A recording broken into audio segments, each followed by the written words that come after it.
What's up, gifted family? Welcome to another episode of the show that is the GP YouTube.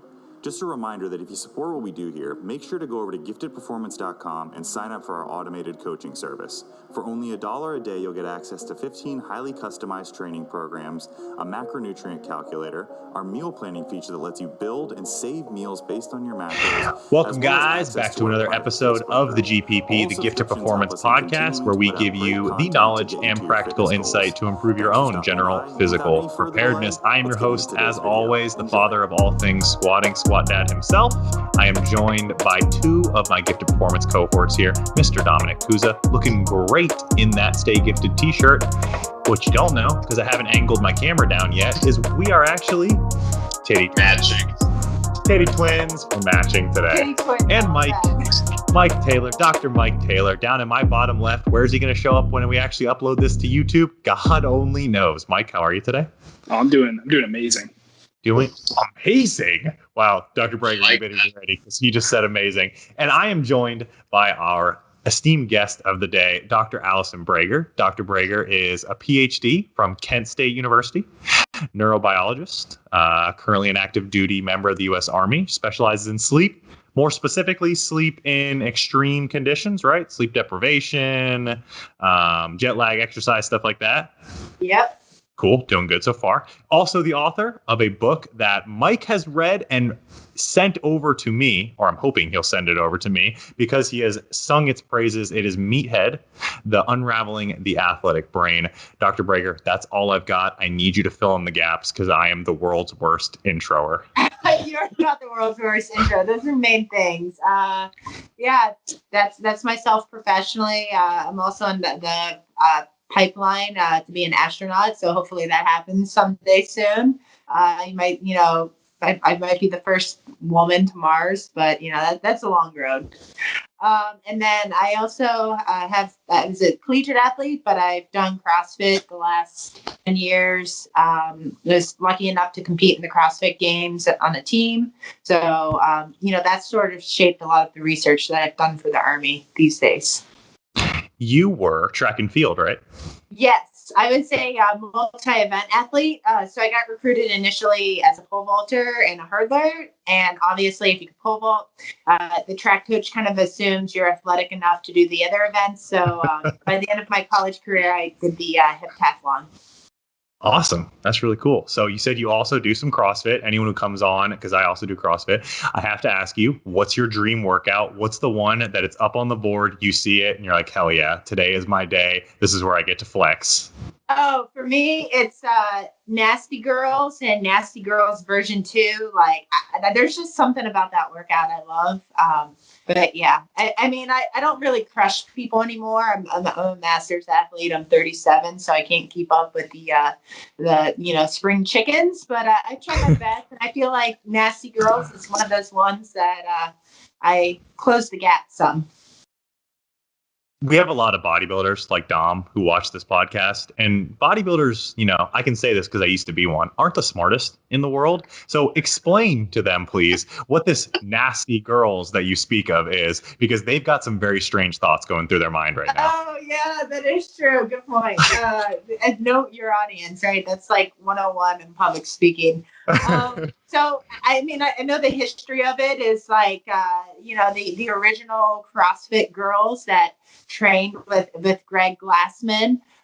It was created for them because they were just crushing it right from the get-go. But it combines technical gymnastics with Olympic lifting and squatting.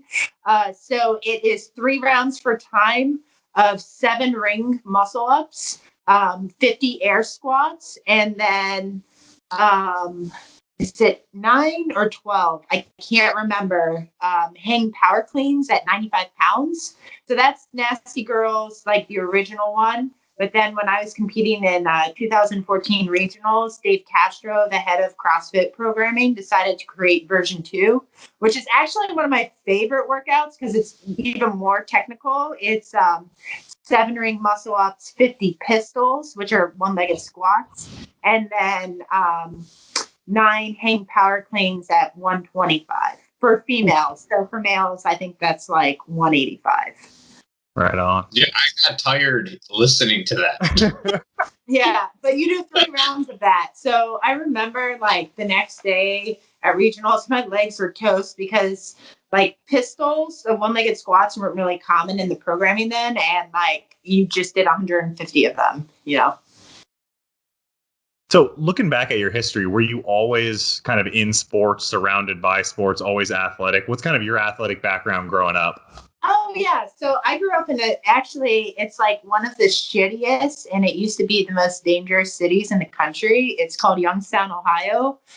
When I was growing up there in the 90s, we actually had the highest murder rate per capita in the entire country. Like, so you knew early on as a child, and I swear this is why there's so many good athletes that come out of Youngstown. There's actually a documentary on ESPN about it called Youngstown Boys. Yep. It's like sports was your ticket out of town. So you had that like mindset early on, and I was lucky, like both of my uncles were professional boxers. So they like got me in athletics and like training and just beating my body to the ground early on in life. And I have a few family members who played in the NFL too, because that's also like pretty common with Youngstown. Is like we just breed professional football players and boxers. It's like crazy. But anyway, I've always been around athletics. Like I've always found peace, happiness, and honestly, like the pursuit of excellence, if that, as cheesy as that sounds, through athletics. Not cheesy at all, but I want to ask Dom a question. Dom, do you personally feel threatened? So Dom lives just outside of Detroit. Which I believe is currently Youngstown, because Detroit is like Youngstown, except Detroit found an economy now to like thrive and be on the upswing, where Youngstown, like, granted, I love growing up there, but it's still shitty.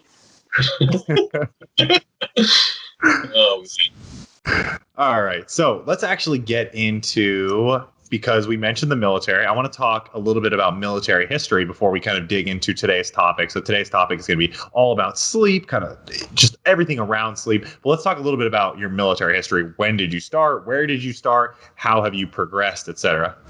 Yeah, so actually, I've only been in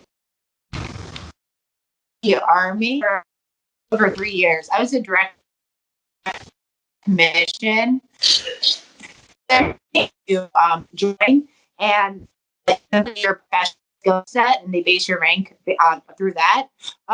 So I got recruited by the military academies when I was in high school. West Point was my top choice, but then I was a junior when 9/11 happened, and my parents were like, "Hell no, you're not going to West Point."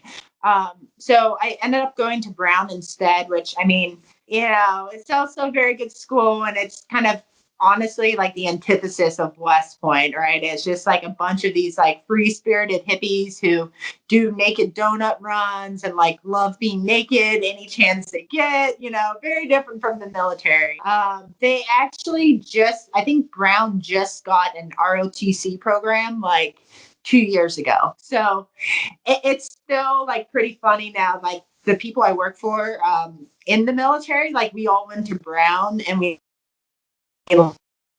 went to like the most anti-war school that is around. But yeah, so I always had this dream of serving still. But then I started working for the Army when I was a fellow through the National Academy of Sciences. And my very first day there, I had this great mentor who was like, "Hey, you would make a great officer."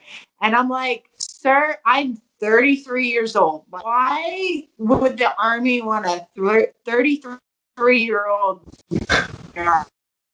neuroscientist?" Except and the Army has active duty slots for neuroscience. And so what's kind of funny is like there's 5 of us who are like classified as neuroscientists. The rest are all like under some domain of psychology, but we all knew each other like since graduate school. So we sort of like keep recruiting other people from our like pedigree and like stock of folks we know. But it's been awesome. Like, you were talking about your 5 friends that you grew up with grad school, and we can edit this out too if you'd like me to. Your underground lair, is it your underground secret lair where you plan your super villainry? Is that local to you? Do you travel? Yeah, we're all evil geniuses at the end of the day, like 100%. She's dodging the question. She's dodging the question. She doesn't want to tell me where the secret lair is, and honestly, I respect that. I do.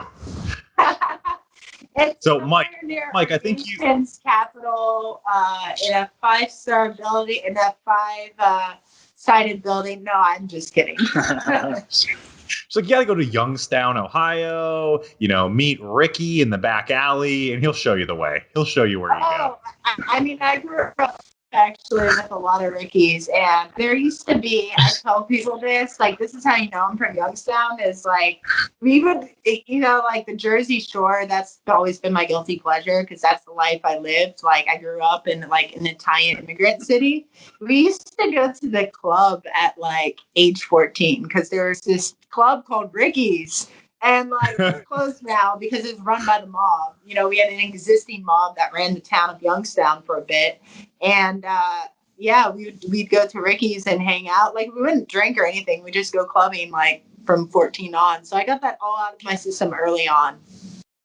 You hear that, kids? You want to grow up to be a successful neurobiologist? Head on down to Ricky's at age 14 and throw back shots with the mafia. Yeah, exactly. That's your fast track. Mike, I wanted to throw it over to you. I think you had a question about Army fitness team. I heard there's some pretty cool badassery, my word, going on there. Yeah. So, excuse me. That's actually how we were hunting around for we're always looking for guests for the show and stuff. And I was like, I think I know somebody because I saw your account somehow through, the gym where everybody's working out. I think I forget who it was. One of the other athletes, and I linked to you, and I was like, "Oh my god, that's so cool!" And also, kind of as a side note, my dad was stationed at Fort Knox for a couple of years when I was growing up. So I was like, "Oh, no kidding, that's so cool that this exists there now." So anyway, I guess my big question would be what a sweet job, because we actually had. He told us that you guys knew each other, Lieutenant Ashton Ruska, on the show last week. Yeah. And he was saying, he was writing a chapter on sleep. And he was like, I wish I had known about this Army fitness team, because right now I'm in grad school and it's an ordeal. So I guess what's the deal with this Army fitness team? Yeah. That's so funny. He didn't even tell me you had him on the show. So I recruited him to help me write the sleep chapter. It's going to be the first chapter or the first textbook on sleep medicine for athletes. And the intent is to have this textbook available in every coach's office and every training room office. But yeah, so this is an initiative that started a few years ago. I think it's with the transition to the new Army, PT test, which senior leaders hate saying that it CrossFit is the way to train for it, but honestly it is. So the Warrior Fitness team, we consist of mostly CrossFit athletes, and now we have strongmen competitors and power athletes, but it's basically, so the Army and all the branches of service actually have athletes that compete in the Olympics. And it's this, it's called the World Class Athlete Program. And so that's the intent of this. It's you have athletes for the Army who that's your profession. So basically right now I'm a professional athlete for the Army, which has been really cool. And, I've created research around that because why not? If I have access to the best elite athletes in the country and in the world, of course I'm going to study their physiology and help the Army in that way. But that's basically what we do is we compete on behalf of the Army in elite competitions, with the intent to represent the Army in the CrossFit Games. One of my teammates, Captain Chandler Smith, he's done that a few times over. We hope to have a team, once this pandemic is over. But I fully recognize I got super lucky and grateful being selected for the first iteration of the fitness team. We are recruiting now for replacements because this is a 2 or 3 year assignment. But I think the other cool thing about this job too is we go into school systems and we go into the PE classes. So, we get to be Kenny Rogers for a brief second and tell the kids how we're the best at exercising. Absolutely. That's like a great part of the job too, is just connecting with youth, because you'd be amazed these days, like how many school systems have done away with PT. Or PE. It's just so sad to me because, there's so many elements of athletics that are gained from being like a good human just through athletics, like the whole teamwork aspect, like dealing and managing different personalities and having to work together for a common goal. Like those are things people take for granted. Like that, the dodgeball and the badminton games we played in PE class, like I swear those taught you how to manage conflict and like difficult people and situations more than I think people realize. Totally. No, that's awesome. I think that if you're trying to build an Army fitness team and the first pick is Chandler Smith, you are off to an absolutely phenomenal start. Great start. If it gets better from there, unbelievable. Yeah. No, we got really lucky with the first round because, most of us had competed in the games or at regionals at some point. Now it's a little bit harder. Like we had team selections, but now you can either be active duty, National Guard, or Reserve. And like obviously the National Guard and Reserve people, they're going to have more time to devote to CrossFit and training than active duty because unfortunately the nature of being active duty is that you have a lot more administrative responsibilities than like physical fitness responsibilities a lot of times. So they're not going to get the recovery and the rest that National Guardsmen or reservists will have. So sleep is important then? Is that what you're saying? Sleep is important. Sleep and recovery. Yes, I'm getting important things. Into sleep right now. Exactly. Flawless segue. Right around that 20-minute mark, the small talk is over. It's time to get into the big talk. I'm ready for it. So a lot of the people that I'm sure that you currently work with, have worked with in the past, have a fat loss or muscle hypertrophy on the front of their mind as a goal that they are pursuing. So my first question to you would be, what are some or a few direct and indirect pathways by which sleep, or a lack of sleep rather, can squander those goals? Oh my gosh, I love it. We're getting right to the mechanisms and like the physiology. So I always like to talk about anabolic systems because what people don't realize is that's the purpose and the universal function of sleep is to drive the body into an anabolic state. You only ever release growth hormone, testosterone, and insulin growth factor during the deepest stages of non-rapid eye movement or non-REM sleep. Like most people don't realize that. Like it doesn't matter how much you squat and how much you lift and train in the gym, you don't immediately start releasing these anabolic hormones post-training and during the cool down. Your body like conserves that release for night. And if you get a shitty night of sleep because you have a pre-existing sleep disorder like sleep apnea, or you just aren't sleeping in optimal conditions, then you're screwed because you're never going to release the amount of testosterone and put your body in an anabolic state that it deserves. And we have evidence for that. We have direct linear relationships between hours of nighttime sleep, hours spent in deep restorative sleep, and amount of testosterone release. Actually, sleep loss is a big reason why our like high tier military units and like even our first responders end up going on low dose testosterone treatment, is because years and years of having that chronic sleep loss, they need supplemental testosterone to get their levels back to normal, healthy physiological levels.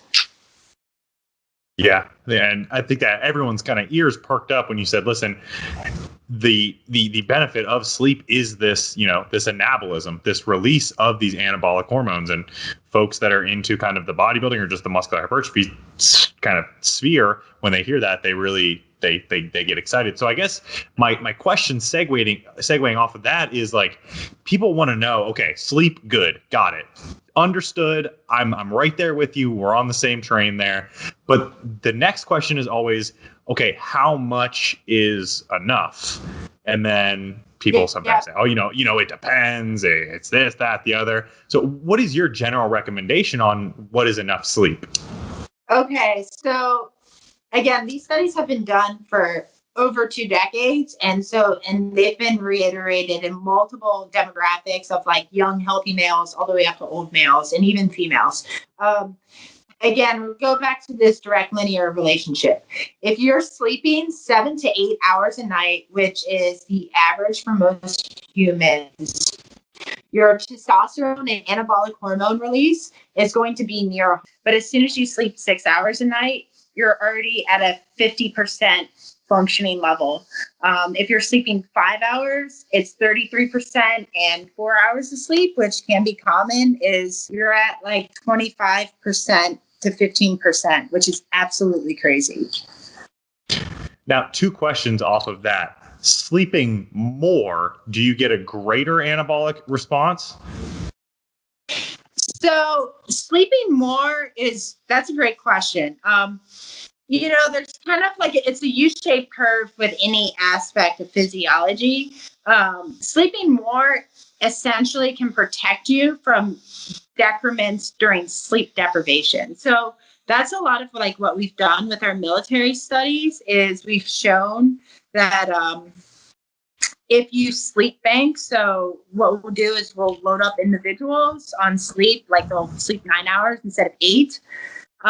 If they're then faced with 40 to 50 hours of full-on wakefulness, which, it happens a lot of times with like night missions, like they get up and prep in the morning, they do their night mission, they come back, they do, the after action stuff. Loading up on sleep will protect you from any decrements, both physically and mentally during that sleep deprivation. Okay. Yeah, that makes sense. And I've actually heard both sides of that argument. I've heard, you can't bank sleep versus you can. So it's actually good to hear you say that. Now, my second question off of that was, is this something that is an acute response? So like, I had a bad night of sleep last night. Those sex hormones, those anabolic hormones take an immediate dip? Or is it like, hey, I've been sleep deprived for, a month, 2 months. Now I'm starting to see that drop off. So it only takes 3 days. And we know that from doing these studies, both physically and mentally, like whether it's your cognitive performance or your physical performance, by day 3, you're only at 50% functioning. And the only way you ever get back to normal is with sleep. And it even goes so far as like when you talk about mental performance, caffeine stops working 3 days in too. Like at that point, you need sleep. Yeah. Dom, I told you this was going to be a rough podcast for you. With 7 to 8 hours, how many sleep cycles is considered good sleep? Excellent point. So sleep cycle is 90 minutes, right? If you have good sleep, you should be transitioning through the full sleep cycle, hypothetically, within that 90 minutes, where you go from light non-REM sleep to deep non-REM to then REM sleep. But as the night goes on, so you spend your first half of the night more so in non-REM sleep, and then your last half of the night more so in REM sleep, which, again, the more the better. And the easiest way to get more is honestly going to bed earlier. That makes sense. So I would anticipate that as we move from basic fitness goals, hypertrophy and fat loss, and we move into more athletic endeavors that include things like speed, power, techno-tactical skill, cognition on the field of play, that there's an increased decrement to performance as we restrict sleep. Would I be correct with my loaded question? So you would actually be surprised. And this is something that Ashton and I sort of dissected for this textbook, is when it comes to like anaerobic performance, acute sleep deprivation has minimal impacts on performance. Where acute sleep deprivation impacts performance is more in the endurance space, which would make sense, right? Because like you're sleep deprived, and so you're already at an energy reserve loss. And so it's going to be really hard to tap into those systems knowing that you expended them the day prior. Now with like anaerobic power systems, like you're talking about creatine, right? Like some creatine is replenished through the act of sleeping, but it's not as as significantly impacted as like the glycolytic and the fat recruitment that's required for optimal endurance performance. Dr. Brager, do you want to hear a funny story? Yes. Okay, so I coach a lot of Olympic weightlifters as well, and part of that water cutting, the stress of making weight, sometimes my athletes will actually lose a little sleep the night before their meet, and they'll be really worried about their performance. And in jest, one time I told one of my athletes, I said, listen, sleep is for recovery, caffeine is for performance. Yes. Are you telling me that my joke was actually correct? Yes. If they are not caffeine tolerant, so what I should say is like, I am not a fan of pre-workout and energy drinks. There's evidence now to show, one, they create neurotoxicity, which is fancy jargon for prematurely killing brain cells. And then energy drinks also, if you have 2 or more a day, it can increase your risk significantly for PTSD, anxiety, and depression. But if you're like somebody who's a habitual coffee drinker and say you have like 1 or 2 cups a day, and then you take pre-workout to go ham in a workout, because like I do that in competition. If I know I have to do like a Fran or like one of those benchmarks that's 6 minutes or less and I need to go ham, I'll take a pre-workout before knowing that it's going to help me. So you were, without knowing the science, your joke was scientifically accurate. That's most of my comedic routine. Funny and also scientifically accurate. Put that on the postcard. So I did want to talk about pre-workouts, but a question that I wanted to ask you first, because it's really in Dom's wheelhouse, is about stress hormones. So Sure. There's a lot of noise there about that relationship between sleep and stress hormones. You miss a night of sleep. Stress hormones, specifically cortisol, is the one that everyone kind of grabs onto. They like that term cortisol. They talk about kind of how big of an effect there actually is there. And Dom, did you want to expand on that question anymore, or let her run with it? One thing that I always get asked about is like disrupted sleep. Yeah. Like, how is that going to affect is that going to cause a high enough like cortisol response to where like something like growth hormone might not be optimal because my sleep was disrupted? Because like I have like clients that have newborns or just got a new puppy, and there's a lot of disrupted sleep. And like one of the things is that something that's really going to affect like growing or fat loss in the morning and things like that? Yeah. So the thing with sleep deprivation, and that's like one of the beautiful things that has come out of like these wearables that are tracking balances between like the parasympathetic and the sympathetic nervous system, is sleep deprivation or not getting optimal sleep is going to put you in a heightened sympathetic state, right? And when your body's in a heightened sympathetic state, all those downstream physiological processes come with it. So you're going to have the heightened cortisol release. You're going to have minimal growth hormone release, or minimized. So when you talk about like the seesaw, catabolic versus anabolic processes, you're going to be more in a catabolic state and more likely to be in a catabolic state until you can get adequate sleep again. Oh, it's so crazy how like one thing can affect so many other things. Because like think about somebody that's like consistently sleep deprived, has that constant like elevated cortisol. That leads to high blood sugar. Just so, and one thing could fix it, and just sleeping more. Yeah, no, it's that's like when we're dealing with people who have like chronic disease states, like there's a reason why sleep disorders are so highly comorbid with pretty much every single like disease state out there, including psychiatric conditions. When you look at like shift workers, for example, there's a reason why a career of shift work will take on average about 15 years off your life. And it's because of the lack of sleep and the shifted sleep schedules. Wow. And Dom actually mentioned something before we started. It was about people who wake up frequently throughout the night. I think you mentioned you had a client that was waking up 6-7 times throughout the night. Yeah, he had asked me to ask you that he wakes up maybe 5-6 times throughout the night with the feeling like he's going to miss his alarm or miss waking up on time for work and things like that. Now, it kind of sounded to me like there's some anxiety at play there. Oh, yeah. He would be a great candidate for, it's called cognitive behavioral therapy. So, like, that's been tried an effective approach to have people who suffer from insomnia or sleep fragmentation due to, like, psychological stress. He'd be a great candidate for that. Yeah. Is there something like specific you would recommend to somebody like that?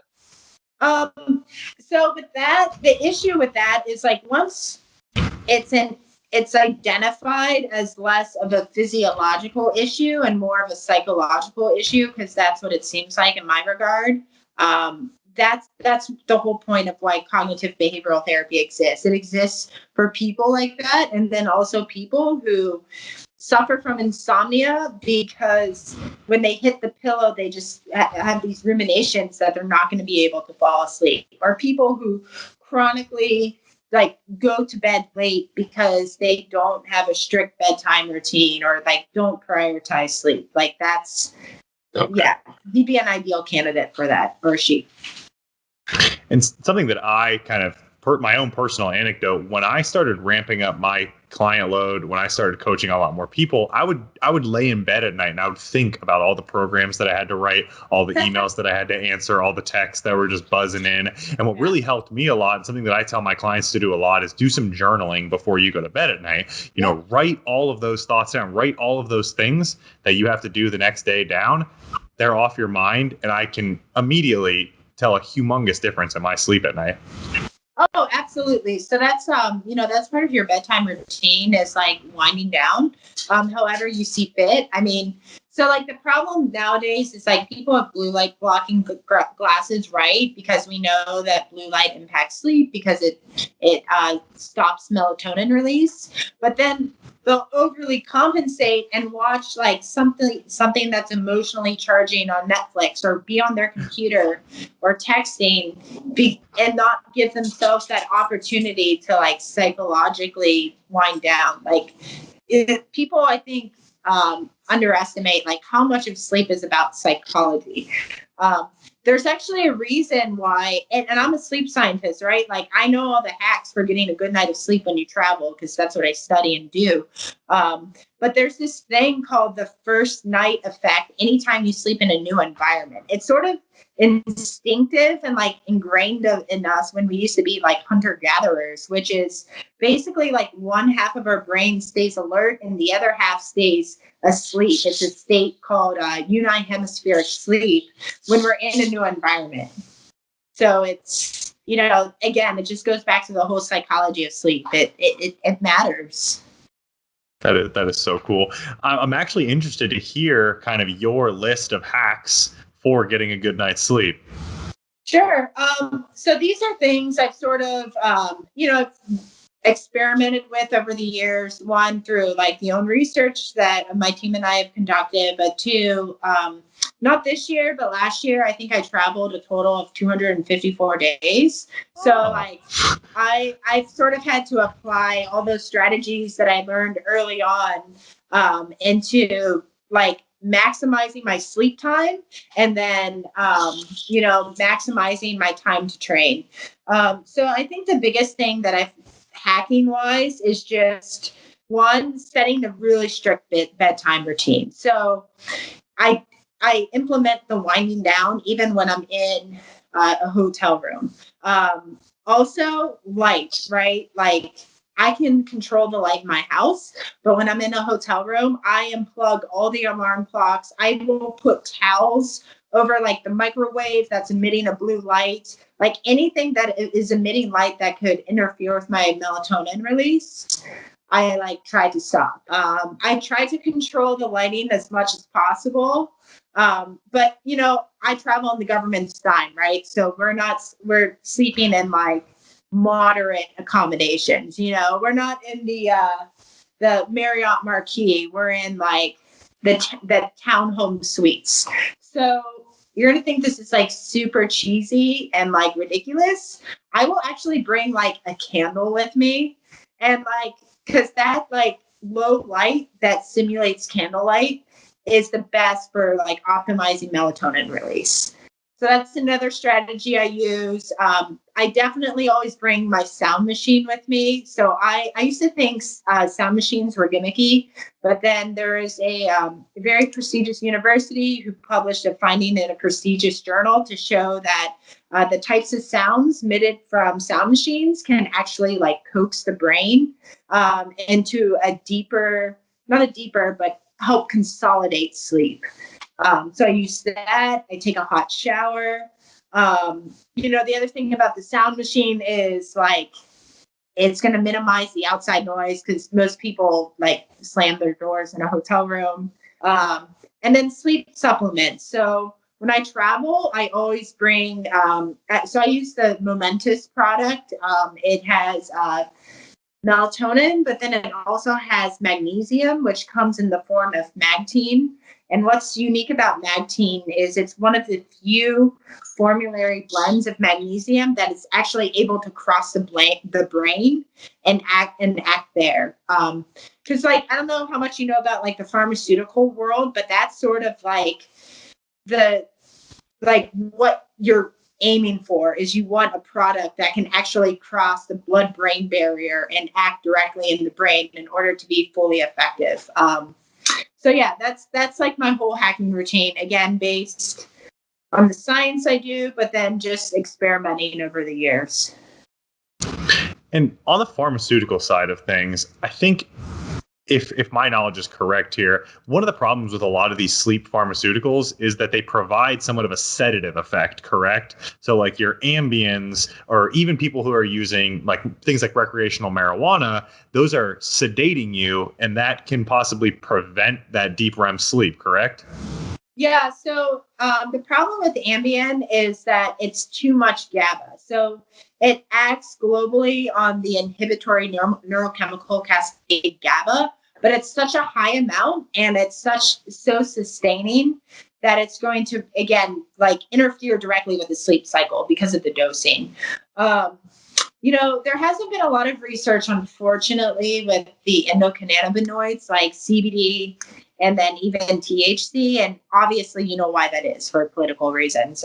We tried to do a study within the military and we got really close. And then, you know, the political climate changed and like we no longer could do that study, unfortunately. I do think CBD, honestly, is effective. Again, the research hasn't been done, but what I know about neurochemical systems and like those systems that are prioritized during sleep, like I could see why CBD is very beneficial for people for sleep.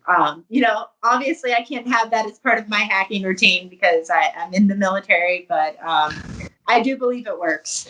Go ahead. I use CBD every night before I go to sleep. That's one of my things. I have like a tincture that I just put under my tongue, and I just I ever since I implemented that, my sleep was 100 times better. Yeah, no, and I believe it too. And then there's certain like serotonin pharmaceuticals that are effective as well. But I think the problem with let's talk about these nutraceuticals, right? So we're not talking about prescribed sleep medications. We're talking about these supplements that are available, without a doctor's prescription. The issue I have with a lot of them is they target too many systems. So they'll pack in tons of GABA, they'll pack in serotonin, they'll pack in components of epinephrine. So they're never just targeting one system, they're targeting multiple systems. And so it's creating mixed signals for the brain, if that makes sense. And those mixed signals, I would anticipate, make the product less effective. So from a supplement market, so from a marketing standpoint, why do you think that they're throwing all those in there just to say, hey, look what all we got in here. It's all going to be super effective and great, and we pay all this money for it. Yeah, exactly. So, and that's the issue, with the nutraceutical industry is they're not EAs. They're held less accountable and liable for the claims they make because of the lack of governmental regulation. But there are, you're going to pay more for the third party products, but honestly, they're worth it. I actually have my own story about supplements and dirty supplements. I've never popped positive on a drug test, but there was a period in time when we were competing in the CrossFit Games. We were sponsored by I won't say the name, but it was a supplement company that's very well known in CrossFit, and in fact, they used to be one of the sponsors of the CrossFit Games. Are we on the same page? We're there. We have arrived. We're there. Okay, so during that time of my life, I was a fellow, so I was always working and not eating right. So I would have 3 shakes a day and minimal food at night, in addition to working 60 to 80 hours a week and training like a games athlete. And I was swole as fuck then. I will never be that big ever again. And so years ago, somebody actually took their product and put it through, it's called a high performance liquid chromatograph, which is a basic chemistry piece of equipment that can detect any known chemical in the environment, right? And apparently they found traces of what could potentially be anabolic steroids. So, and I've heard stories of people traveling with that product through a metal detector in the airport. I don't know. I heard this story once and it set off an alarm. So I'm not surprised why I look the way I did. Even though again, I've never popped positive on a test, but that's when it got me thinking about supplements and the difference between dirty supplements and clean supplements and the lack of government oversight around there. And honestly, I do consulting work with supplement companies now. I'm a performance engineer from Momentous. Love their product because they are a third party tester. And I know for certain that what's in their product is its purest and highest quality form. And I honestly think that targeting a market like individuals who are sleep deprived might be one of the scummiest things that the supplement industry can do. Targeting people who want to get bigger. Okay, they want to get bigger. Do they really care that much? Maybe yes, maybe no. You're talking about someone who is suffering from insomnia that just wants to sleep. Here's this product. It'll help you sleep. That person is going to jump for that every single time. Yeah. You would be surprised. Most of the DMs I get in my Instagram are from strangers, are not creepers, hey, you know me. They're actually from people who have these issues. Listen, I feel like I have this clinical sleep condition and I'm taking this product, and I look at the product. And this is how I've actually become familiar with all the shit out there, is just people, random strangers on the internet asking me if this product is good. And, 9 times out of 10, when I see the product, it has everything but the kitchen sink in it. Yeah, including heavy metals and trenbolone. Yeah, exactly. Exactly. I mean, it makes for an effective product. We won't knock it. You actually mentioned briefly, so you talked about kind of caffeine intake, specifically, 1 to 2 cups of coffee, and then using pre-workout. We're all on board with that. We're good with that. That's reasonable usage. Now, what happens when we start to cross into unreasonable? We go from use to abuse of stimulants. So individuals who are either one, using far too much caffeine or over-the-counter stimulants, or maybe individuals who are relying heavily on things like Adderall, things like Vyvanse, things like modafinil, these prescription or these pharmaceutical focused drugs. Yeah, when you get down the road of like Adderall and modafinil, that's it's really hard to come back from that. There's a reason why in the Army or like the military, the only people who are allowed to be prescribed that now are pilots. And it's under situations where they are just going to be going like balls to the wall for a few days. But besides that, we don't give soldiers that or amphetamines anymore like we used to for a reason.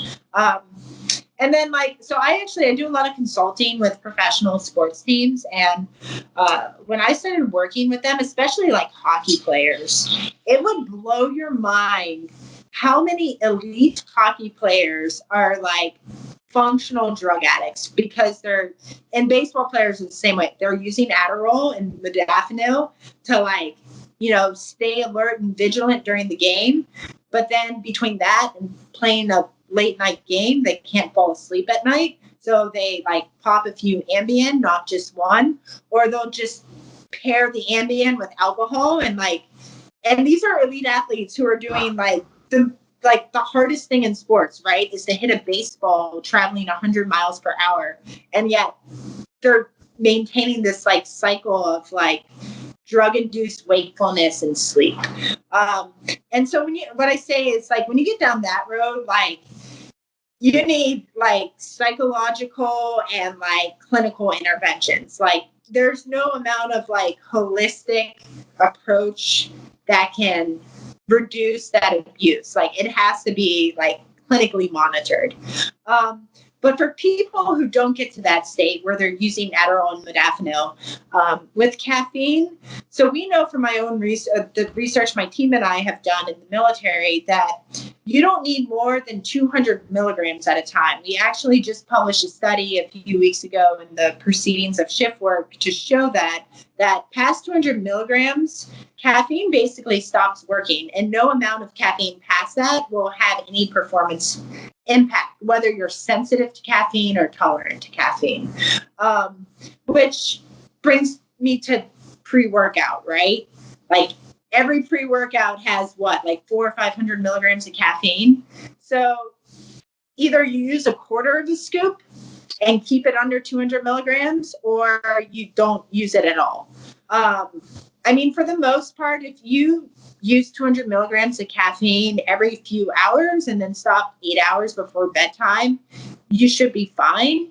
And you could get there as somebody who's been an abuser of pre-workout and energy drinks, but just know it's going to take you a few months, and those few months are going to be hell because your sleep's going to suffer, and then you're going to have headaches and all of that. But honestly, it'd be worth it in the end because like I said, with the energy drinks, we found people who have 2 or more energy drinks per day are at a higher risk for these psychological conditions. Yeah, I would I would have clients that tell me they have trouble falling asleep. One of my things was I always thought people didn't take into consideration the half-life of caffeine. Yeah. That they were drinking it they thought it wasn't late in the day, but didn't realize that half-life is going to be sitting there while they're trying to go to sleep. And I think a lot of people don't. I've told people hey, cut your caffeine at 1 p.m. And by the time it comes time for bed, you might have a better chance of falling asleep. Yeah, no, it's true. So the half-life of caffeine can range, depending on who you are, whether you're a slow or fast metabolizer, anywhere from 3 to 8 hours. Yeah. So that 500 milligrams that you took after work when you were headed to the gym at 6 p.m. Yeah. 5 hours later at 11 p.m., you got 250 milligrams in you, and you can't sleep, so you're up for another 5 hours, and you still got 125 hanging around. Yeah, no, exactly. Like, even though your brain, like, it might not be antagonizing adenosine. Oh, this will show you how big of a nerd I am. I have adenosine tattooed on my forearm here next to dopamine. Nice. So here, let me get a better view of it. But show me the 3 phosphates. Yep. But like, even though it's not blocking the adenosine receptor, it's still in your system, right? Just like you said. So your body's still going to have to metabolize it. And yeah, at 11 p.m., like, no wonder why you're not sleeping. Now, what do you make about people? Because I think this is where people don't understand falling asleep and quality sleep. The people that say, I can have a cup of coffee and I can go straight to sleep. Yeah. So it's all about sleep quality, right? Like, they'll fall asleep, but they'll stay in the later stages of sleep. They're not going to enter the deeper stages of non-REM sleep and transition into REM sleep because of the adenosine. So there's a direct relationship between the neurochemical release of adenosine in the brain from what are called astrocytes and the amount of slow wave, like deep restorative sleep. That's another name for like stage 3 non-REM sleep is slow wave sleep. And the more adenosine you release, the greater the propensity of the brain is to be in slow wave sleep, which is where all the anabolic processes are happening.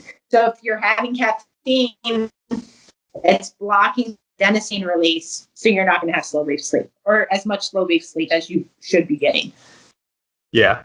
And you mentioned it briefly. You talked about kind of like sleep quality trackers, things like, I think Whoop is the biggest name in that space, but there's things like the Oura Ring. There's new people are popping up in that space because it's so much money there. Now, I'm interested to get your take on how much stock you actually place in these sleep trackers. Yeah, so actually I've done a small case study with the Whoop strap. We used it last year during the CrossFit Open to track when heart rate variability returns to baseline levels. And we actually paired it with an intervention. There's a new company, a company out there called PR Lotion. I don't know if you heard of them. It's a sodium bicarbonate lotion. So it's an absorbable sodium bicarbonate lotion that's meant to buffer your pH so you could push through training intervals and minimize the amount of lactic acid accumulation and acidosis that happens in the body when you do high intensity interval training. So I have used the Whoop in that capacity. I will say, like, anecdotally from using the Whoop, and I actually have used the Phoenix 5 as well, is I think sleep wearables are really good for giving you an overall landscape of your sleep, right? Like, they're not meant to be a replacement for clinical sleep outcomes. That's what I like to emphasize. Feel like you have a sleep disorder, schedule a sleep study, go to the clinic. Don't use your wearable to tell you whether or not you have a sleep disorder. I know we would like to get there within the wearable space, but my understanding is, and this is me being a purist in terms of physiology, is sleep is determined from brain activity. So in order to have a full, accurate picture of transitions in and out of specific sleep states or wake states, you have to monitor brain activity. You can't monitor heart rate variability. It's not, that's correlative. It's not positive. So that being said, wearables are a good start and they're good for interventions, right? Like, I found out on the Whoop strap that alcohol impacts my recovery more than I thought. Not that I'm a big drinker, but I remember my first week on the strap, I went to a wedding. I had 4 drinks across, 6 hours, like most people do at a wedding. And then my recovery, even though I slept 9 hours, was at 10% the next day. And then another time when I drank and I had 2 drinks, it was 33%. So I think, wearables are good for that too. Looking at how the whole picture, nutrition, hydration, alcohol consumption affects your sleep, but they're not meant to replace clinically significant sleep problems. I can't emphasize that enough. Now, knowing what you know about sleep, knowing what you know about these wearables, are you at a place where you're confident auto-regulating your training or really throwing a wrench in your training plan, your mesocycle? Let's say you're leading into regionals where, you've got a really, really hard block of training and your Whoop band or whatever it is tells you, your recovery is very poor. Are you going to auto-regulate your next training day and say, oh, my recovery's poor, I got to really pull that down and train easy for the day? Do you have that level of confidence with these wearables? I do believe in that regard, and I say that from doing this longitudinal case study. For example, what I really wanted to know with using the Whoop was during the open. People get this does your body actually take days to recover from an open workout? Or is it more of a psychological phenomenon? I had wondered that for 10 years of doing CrossFit. And sure enough, the Whoop told us that even in elite CrossFitters, it takes your body about 2 or 3 days for your heart rate variability to reach baseline levels after an open workout, unless you're using a pharmacological intervention like the sodium bicarbonate. We found that accelerated recovery, but if you weren't using that, it took 2 or 3 days. So I do have a lot of confidence in them when it comes to things like physiological strain. And that would make sense, right? Physiological strain is a byproduct of the cardiovascular system. And that's what the wearables are measuring, are these transitions in the cardiovascular system. They're not meant to measure things in electrophysiology of the brain. In that case study you mentioned, were you taking the Whoop data just from after the workout, or were you taking data from the days leading into the workout as well? Because I anticipate that the days leading into the workout, the sleep wasn't great either due to the anxiety, knowing that they had a very important workout coming up. So it was a longitudinal study, and what I mean by that is they kept the Whoop strap on the whole time. Okay. CrossFit open, so they never took it off. But I purposefully did not look at sleep states for that reason. Because, again, I'm a purist, right? I believe in electrophysiology as the gold standard. But heart rate variability is a good metric of physiologic recovery. So that's all I was looking at was what their HRV average was that the day prior to the open workout, where obviously the resting. And then I looked at the time course and returned to baseline levels following the open workout. Sorry, I'm being selfish over here. I'm asking all these questions. Mike, what do you want to ask here, man? Jump in. What do you want to know? Man, so I feel like I've had first of all, I've learned so much just from this conversation. I thought I had a decent understanding of some stuff, but didn't understand, I guess, maybe the scale. So it's I had all these questions that would come up, but then would get subsequently answered, which is a pretty cool thing. So I guess a question that I have, I think it would qualify as a dumb question because I think I already know the answer, but I'm a physical therapist, right? I'm actually a military physical therapist. We have a very similar patient population, meaning, not all the time with great sleep hygiene, a lot of rippets, shift works and stuff like that. So I think I've maybe been underserving my peeps in terms of what I'm telling them in terms of how important sleep is. I tell them be sure you're, sleeping well, not eating nothing but combos and Pringles, right? But man, I mean, I guess you've really kind of underscored some important factors here. And I guess, would you say that those factors for, how important it is for hypertrophy, fat loss, et cetera, anabolism, basically, would you say it's going to kind of bleed over into recovery from injury, post-op, et cetera, things like that? Man, okay. Well, I got to get on it then. So and awesome. I mean, it's not just true with musculoskeletal injury. It's also true with brain injury. I've done those studies. When I was in Atlanta, we have huge stroke population there, and we've done studies to show that sleep, there's a time window post brain ischemia where sleep is absolutely critical. And if you're not getting sleep, then brain damage is going to be irreversible. Brain damage is going to be significant. Or even if you've ever heard of the technique called preconditioning, where you're exposing yourself to mild bouts of ischemia Or I'm sure you've seen it as a hypertrophy method, the KATSU, the bands. Occlusion. Occlusion, yeah. So actually occlusion, so I have a paper that was published in animal models, but it's relevant to this, is occluding the femoral artery in intermittent bouts will actually induce neuroprotection from ischemic stroke.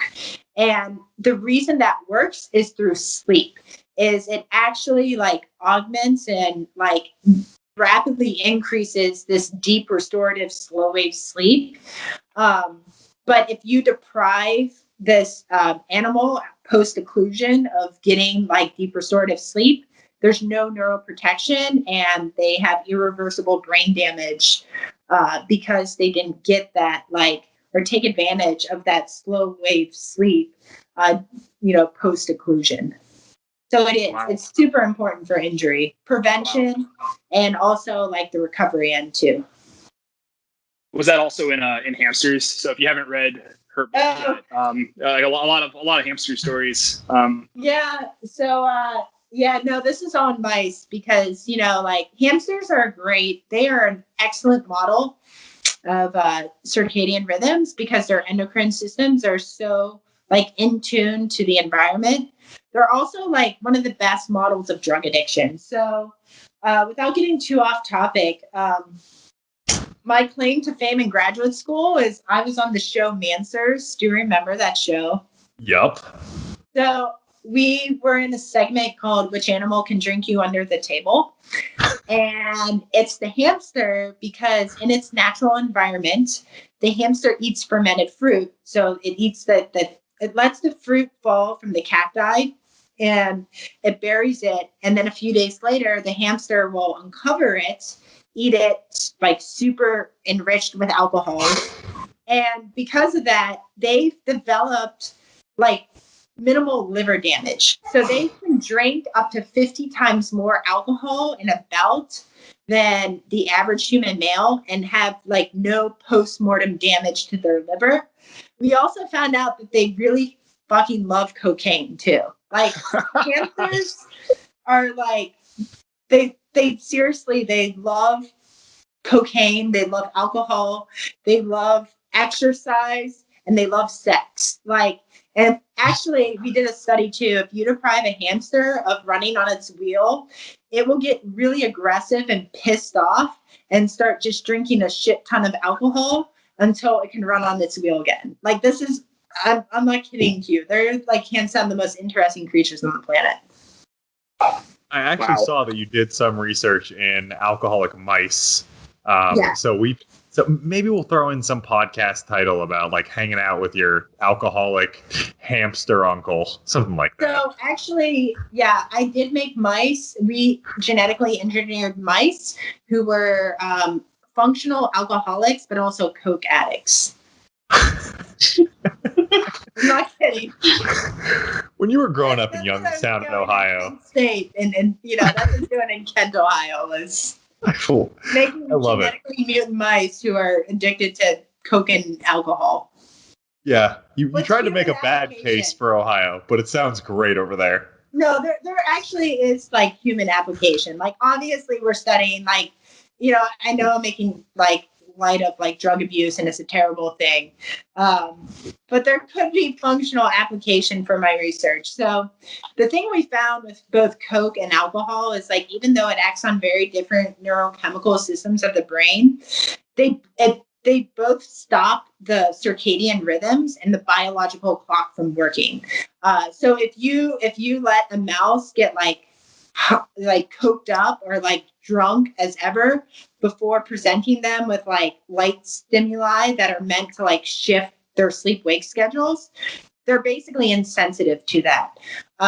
So if you think about human application, if you were, let's say, a business executive and you were in New York and you had to be in LA and it was a 24-hour shift and you didn't want to experience jet lag, you could just stay drunk and hopped up on Coke the whole time. And, just like the guys in Wolf of Wall Street, be Matthew McConaughey and you'd be totally fine.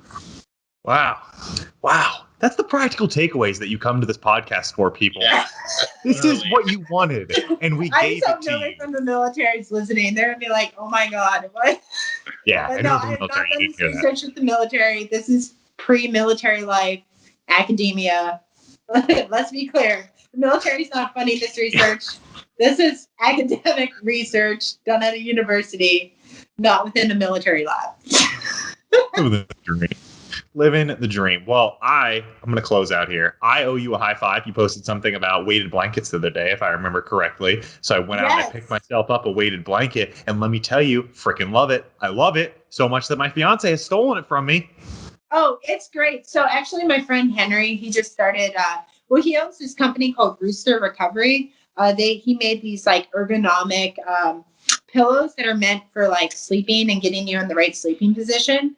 But that he just exploring into weighted blankets now, and I love it too. It's the first time I've ever used one. My dog and I have a dachshund, which like they love to like burrow under things. So she like loves my weighted blanket. Yeah. All right, Henry. We'll drop you in the description down below. We'll drop a link to Rooster Recovery. Dom, anything you wanted to circle back to before we close this sucker out? Because it's been a good one. No, it was awesome. Thank you. Yeah. Dr. Brager, thank you a ton for coming on. It's been really fun. Let the people know where they can find you on the social medias, future research you've got in store, maybe books, where they can find your current book to go buy it and whatnot. Yeah, so you can buy my book on Amazon or like through Barnes & Noble, their bookstore. It's called Meathead, Unraveling the Athletic Brain. And you can find me on social media. I'm at Doc Jock, ZZZ. Anything you have about sleep, like, I'm always on social media. It's part of my job now with the Army is like, we have a huge social media presence of the team. So just, ask me any question.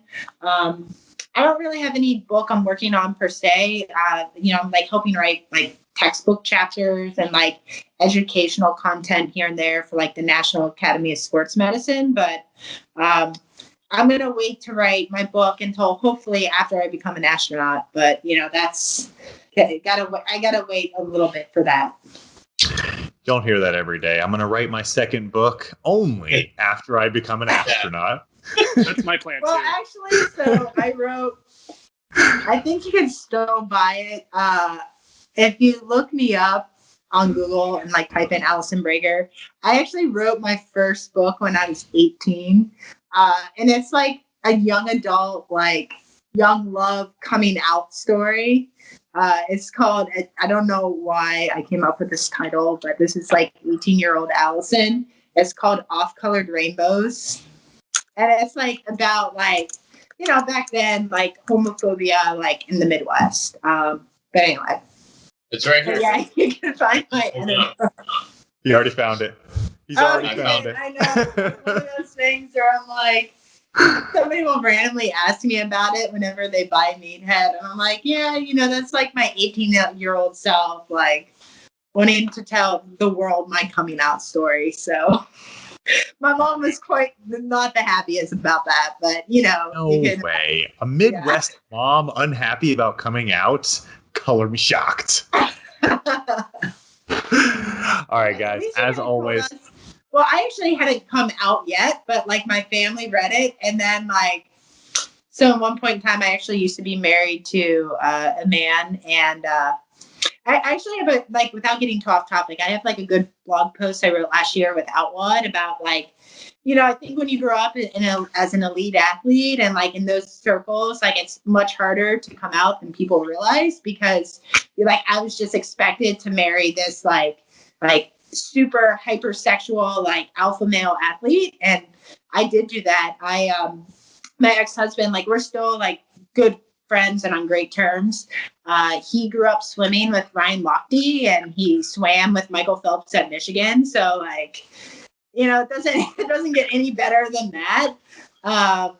But yeah, like when I got married, my mom was probably like, phew, okay, that book she wrote, Off-Colored Rainbows, like not true at all. But then when we got divorced, like right after they legalized gay marriage, she literally, when she called me up and I told her, she's like, are you getting divorced because you're gay? And I was like, yep. And then like, she was okay with it then, but like, Yeah, that book told so much to my family, even though I wasn't like living that lifestyle without, Anyway, It's a mother's this is a intuition. side story. I love it. It's a great side story. Everyone go pick up. Is it free to buy Off-Colored Rainbows? I don't know. I think it's like Looks like it was $2 or $1.99. something. $1.99? $1.99. Like the Spring for it. book publisher. I don't make any money on it anymore. But to keep it in print, they're like you have to pay $80 to keep it in print, and because it's like one of those shady like free publishing companies. So pay $80 and you could set the book price. Well, I was like, fine, I'll set the minimum. What's the minimum? And it was like $1.99. Ugh, screw those corporate overlords. If you DM Doc Jocks, that's 3 Z's, and you ask her for a copy of Off-Colored Rainbows, she'll send it to you for $2. No, for $3. We're going to make you some extra money here. Yeah. Screw that publisher. Let's do it. Don't let the man hold you down. Yeah. Well, actually, what's crazy about the book publishing world is you don't make a lot of money as an author unless you've like published with a big publishing company. Because it's the same thing with Meathead. Like, I am very appreciative of people who read it, but I probably make like $300 a year off of selling it because like I didn't publish with like a big company. I, published it as like an educational resource. I'm sure it benefited my career professionally, but so it's more for dropping knowledge bombs than anything else. We appreciate that. We appreciate the knowledge bombs, especially all the ones you dropped today for everyone. I hope you guys learned quite a bit about sleep. Drop a like, a comment, a subscribe, all that fun stuff that people say on YouTube. We will catch you on the next one. Hopefully we'll have Dr. Brager on for another episode. Yeah, for sure. We'll see you around the horn. As always, guys, stay gifted. See ya.